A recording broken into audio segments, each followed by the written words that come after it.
So someone's blabbed to the principal here that I'm doing a podcast.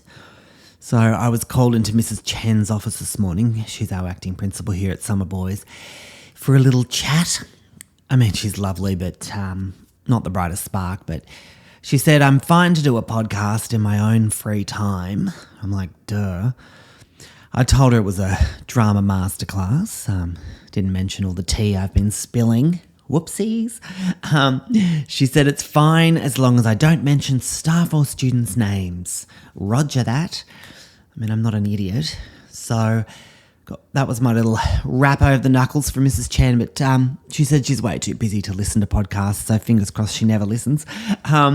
What she doesn't know is that I've taken over this storeroom under the gym at the school for my podcast studio. So I'm being very covert in my entries and exits. I was caught sneaking out the door the other day, actually, by this first year little fresh out of uni thing. Scott, I think his name is. He's all, hey, Greg, you look guilty, which I did, of course, and I pulled the door shut, quick smart, before he saw my neon sign, and I said I was just returning a witch's hat that I'd borrowed for a drama game. I think he believed me. Then he caught me staring at him intensely across the staff room at lunchtime, and he came dangerously close to touching my plunger, actually, and I almost spat it. But yeah, just keeping an eye on him and trying to get some dirt on him in case I have to threaten him if he becomes suspicious again. But anyway, fingers crossed it doesn't come to that, G-timers. And if it does, I'll, 2 words, deal with it. Welcome to Mr. G's room, G's room, G's room. Welcome to Mr. G's room, come inside. Please be quiet, year 9s. And take your shoes off and find a spot on the floor. Welcome to Mr. G's room, G's room, G's room. Welcome to Mr. G's room now. Hi, Mr. G, you rock. Say hi to Celine. Our question is, whatever happened to Margaret, the principal?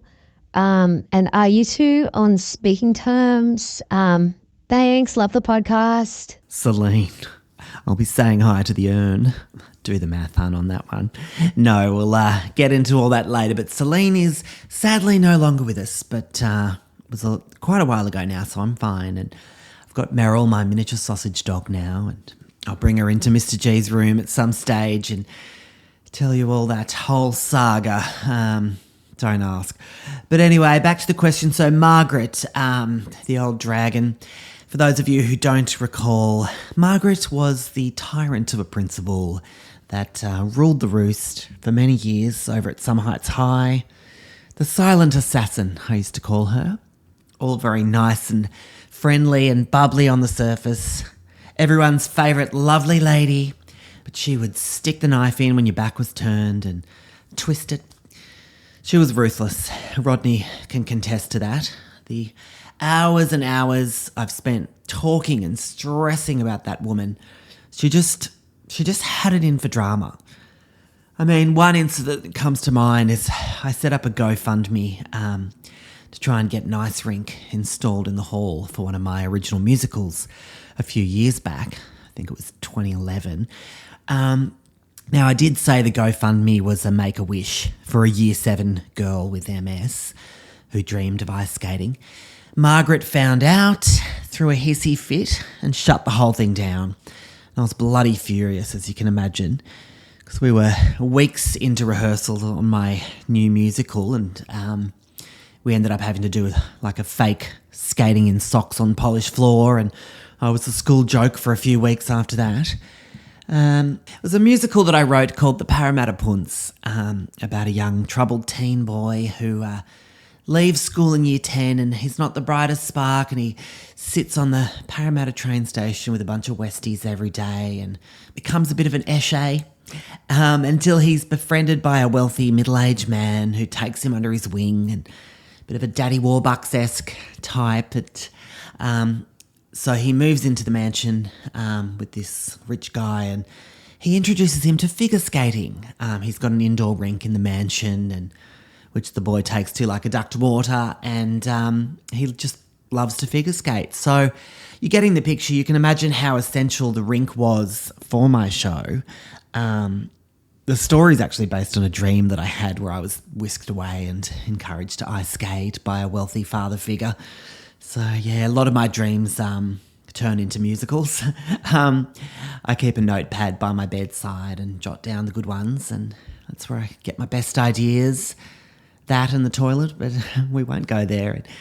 So, yes, our lead characters, this guy, the Parramatta Punce, he has this daddy-son thing going on with this guy, and so the daddy, puts his name on the bedroom door in Thomas the Tank Engine style letters and buys him various lycra style figure skating outfits with the tassels because he can see how much he's loving it. And I use this year 12 boy with a deep voice and a bald cap as the middle-aged man, just had a fake moustache and to age him up for the daddy role. Anyway, so the boy ends up wearing one of these feathery outfits, sort of a peacockish coloured sequined ice skating bodysuit type thing, and he walks across the footbridge near Parramatta Station, bumps into his old mates, the Ashays, who ridicule him mercilessly, and he gets king hit and ends up in a coma. So it was a very dramatic musical, but it required this actual ice rink to really sell the show. But as I said, Margaret, who had it in for drama, intervened my GoFundMe, and she shut me down virtually. So that's just an example there of her wielding her principal powers and, thinking she was better than me when she wasn't.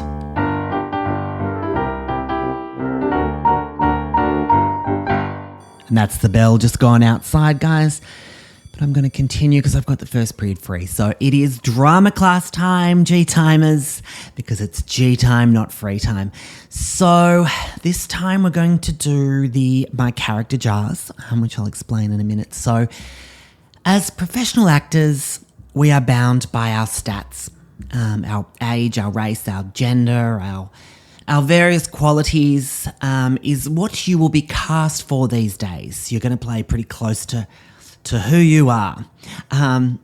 You cannot really play these interesting varied characters anymore in the current climate. It's an acting muscle that just does not get worked out these days. So you will play neuronormal if that's what you are. And, for me, my stats, I'm a white heterosexual man on the wrong side of 30.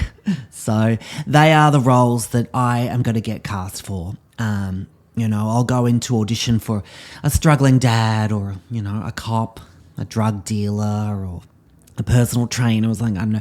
So all your white semi-butch roles are what they call me in for. So, it used to be different back in the day. Like in my uni days in the mid-90s, when you acted, you really acted. Like back then I did a self-written show. It was a one-man show called Spastic on the Roof. And I'd be cancelled for it if I did it today, but back then it was normal. It was a movement piece with songs. And I was playing this young spastic boy called Kevin who finds himself stuck on a roof and he's trying to manoeuvre his way off with great difficulty. It was a Gilbert Grape, sort of a Leonardo influence type thing, if I'm honest. Smacking my head with the back of my wrist and all that kind of stuff. And I did all the grunting and the drooling and while I was up on the roof, so it was quite a challenge. And I would have won a Tony for it if we were eligible. So for this task, the character task, I want to flex that muscle in my demonstration, but without crossing the lines that should not be crossed. So I've got my jars here. And I've had my students write little pieces of paper inside them. I'm just pulling one out of each jar and they're covering the various character stats and traits. So I pull these out every lesson when I do an improvised character performance for my students. As usual, my classes are very performance-based. So this is something, guys, that a Hollywood casting director may ask you to do at an audition or a go-see or whether you're an amateur, beginner, or a Dame Judi Dench, she's still doing it. So this is what actors do. So look, here we go. So the jars are location, gender, age, and issue. And I'll go ahead and grab my pieces of paper from each jar. Okay, so we've got location, the outback. Gender, male, few. Age, 68. Issue, you've got your period for the first time. Okay, wowee, this is going to be interesting. But the jars have spoken, and I will begin my scene and action. These bloody outback flies. Oh, wait a second. Oh, you wouldn't read about it. Oh, no. Mum, it's happened. I got me period. Oh, she's deaf, that's right. Oh, I wouldn't bloody read about it. You kidding me? Oh, today of all days, I was going to go to the pub with me mates. And now this. Oh, suppose I can get him a ute and head into town and hope the IGA sells tampons and I don't know. And cut. There we go, guys. So, look, it's vitally important as actors to flex our character muscle like that on a regular basis. So I got one the other day. It was with my year 8s. It was an 8-year-old female on Mars with severe gastro. Quite a challenge, but one I was willing to rise to. And yes, I'd love to see Dame Judi Dench do her version of that. She'd nail it, no doubt. All right, you can have a go at that game at home, guys, if you're listening, and let us know how you go in the comments.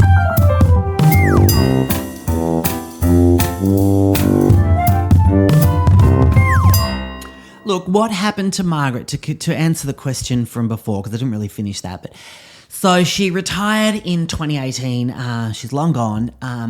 To be honest, I thought she'd be pushing up daisies by now, but apparently she's doing fine.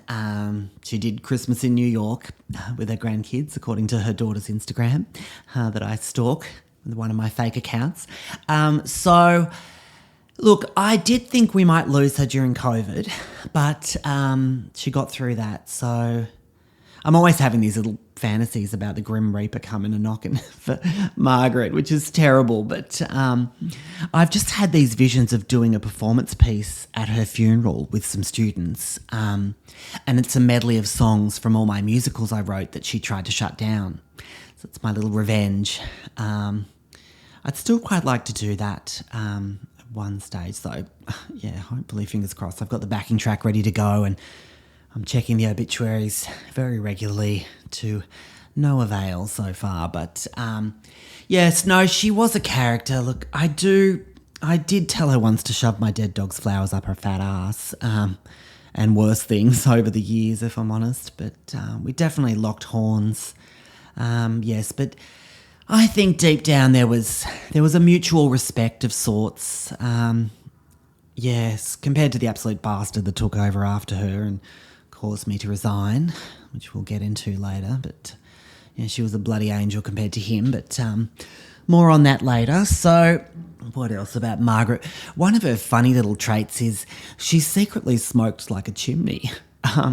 In a little grotto, I called it. It was tucked around in the bushes near the staff room was a little spot.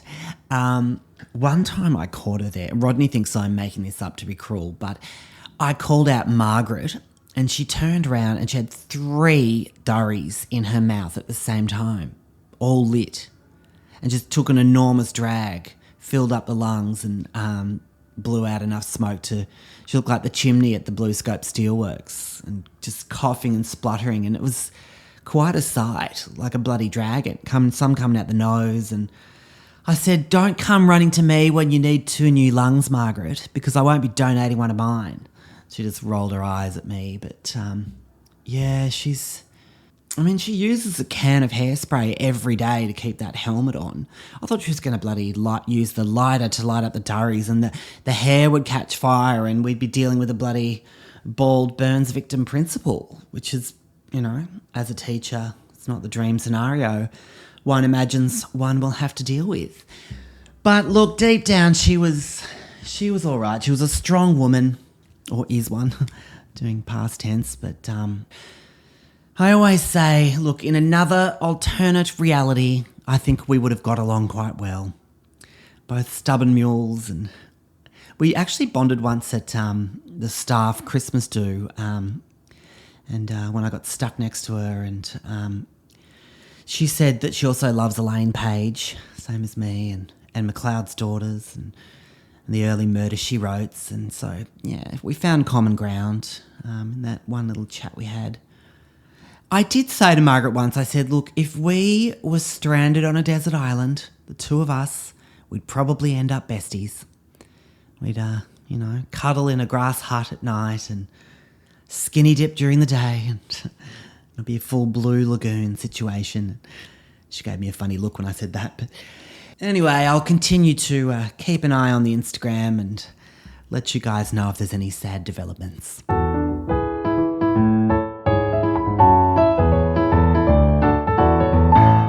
Right, let's finish today's episode of Mr. G's Room with a quick game of Give Me a Word and I'll Give You a Song. Thought this could be a little segment that we do. Some of you may remember from the show, this is a little trick of mine that I've done since I was about bloody 2 years old. Mum used to do it with me back in the day, and she'd give me a word and I'd immediately be able to compose a fairly decent song based around that word, and I think very quickly, and hear a lot of melodies in my mind all the time. So this is a favourite game of Rodney's as well. So Rodney's done me a little Give Me a Word dice. It's a multi-sided dice, and it's quite large, and 8 sides, I think, is it? Yes. And he's got a little label maker, and he's popped on the various words on the sides. So he's going to update it so I don't get used to the same words. So, yes, obviously when we're face-to-face and we play the game quite a lot, still me and Rodney, he'll just throw out a word at me, but obviously he's over at teaching in North Korea. So the die is our new method. So let's give it a roll and have a go. Okay, muesli is the word. So here we go. Straight off the top of my head. And I'll have the muesli, my darling, with yogurt and milk, yes, I said. And it's crunchy and moist, and it's quite a good choice. Oh, darling, let's get a divorce. That took a bit of a turn at the end there, but that's how fast my brain works, guys. My mind went straight to divorce. I'm seeing a musical about a lesbian couple. They've having a passive-aggressive fight over breakfast. And yes, I can see the staging. It's on a revolve, and the song's in 3/4, so it's kind of would drift off into like a lesbian waltz scene. And just going to jot that down, actually. That could be a good future musical.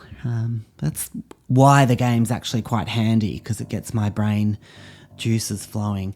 But anyway, that's it for this week, G-Timers. Another PE class is coming in shortly, so there's going to be a bloody chorus of balls about to shower down on us from above. Don't know why Craig's classes are so bloody ball heavy at the moment. Surely he's seen my on-air sign and can show me a little bit of courtesy. He's a lovely guy, but PE teachers are never the sharpest tools in the shed, are they? So anyway, see you next week, everyone. This season of Mr. G's Room is presented by Helen Gregson. Helen Gregson appears courtesy of Twos and Force Management. This podcast is recorded and produced by Helen Gregson in Sydney, Australia. All songs written and produced by Helen Gregson. Audio recording by Helen Gregson. Post-production by Helen Gregson. Set design by Helen Gregson. Videography by Helen Gregson. Wardrobe by Helen Gregson. Graphic design by Helen Gregson. Special thanks to Craig from Pear for cleaning out the storeroom and Rodney Parsons from Summer Heights High for the on-air sign. The views, thoughts and opinions expressed in this podcast are those of Helen Gregson, and let's face it, is Summer Heights High NDA is probably expired now, so go have a cry.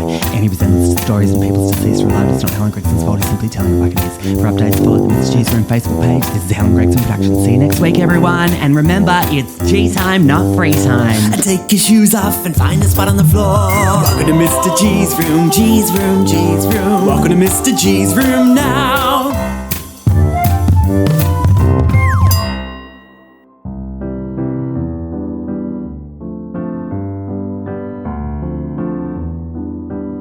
Good morning, lesbian. I'll have the muesli, my darling, with yogurt and milk, yes, I said. It's crunchy and moist and quite a good choice. Oh, darling, oh, darling, oh, darling, let's get a divorce. Let's get a divorce.